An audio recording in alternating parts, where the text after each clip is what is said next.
Okay, so this is week 4 on FTMUK, and this week's topic is about moods and emotions. For me, my emotions and moods before I came to realise that I was trans were alright. I mean, I have depression and anxiety for different reasons other to trans. I've always had them. So that is just an adding feature onto my moods and emotions. But before, let's say before I was 18, we'll say before I was 18, I was a really quiet kid and I didn't really talk much about my emotions to my friends. I'd rather confide in someone older, a teacher. I did go through stages where my mood would drop out of nowhere and I couldn't explain why. I just thought it was just part of growing up. And then when I got to uni and started realising things weren't quite where they should be with my gender, my moods and emotions were all over the place. I was with people I didn't know, so I didn't know if I could talk to them or not.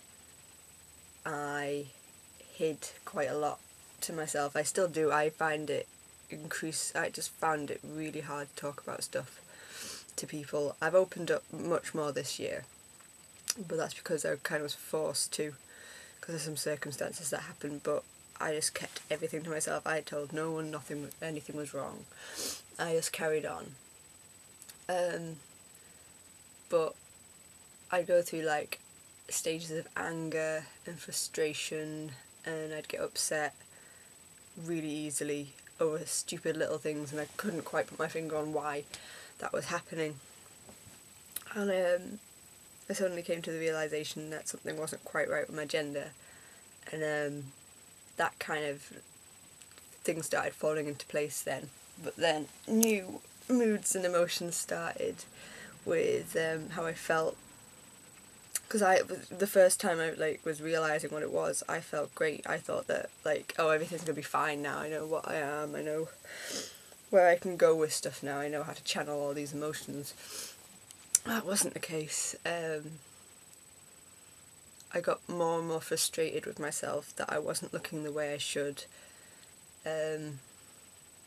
People weren't. I didn't know how I wanted people to treat me. For about the first good 5 months or something after I told people about what I was going through, I was still going by female pronouns and female names, even though that's just because I wasn't too sure about what I was doing. But I think as I got more into passing and I was starting to understand being trans a bit more, I started getting really down about not looking the right way, and if I didn't pass properly, or if I got into a situation where my gender was the key role in it, like public toilets, it used to really get me down. Especially when I went home, because my family don't know anything about me. That was difficult and that was hard to deal with. And really, to tell the truth, it was a big reason into why I had to quit uni for the first year. My first year, every year at uni that I had to quit. And it's also, I don't know if it's a main feature, but it's an active part in why I got really bad social anxiety for 2 years, which was... people underestimate how bad anxiety can be, trust me. But yeah, I failed my first year at uni because of it.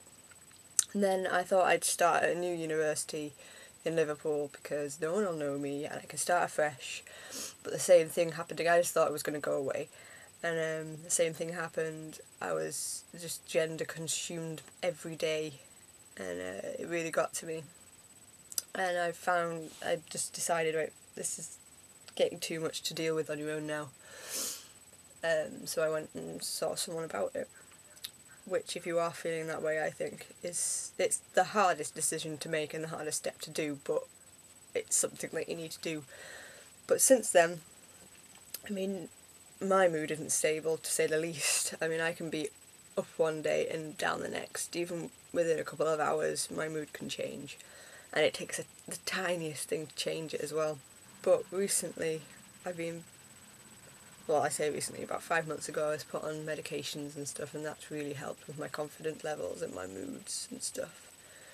But, I mean, being trans, I don't think the emotions that you go through, like, when you look in the mirror and you don't see the person that you feel like you are inside, I mean, that's going to upset you. I don't know anyone who would be able to do that who wouldn't feel upset, and it is such a journey to get, and such a struggle to get to where you want to be, that if you didn't feel any emotions, you'd be a little bit strange.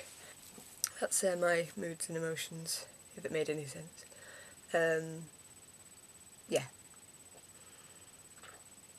So I'll see you all next week. Bye.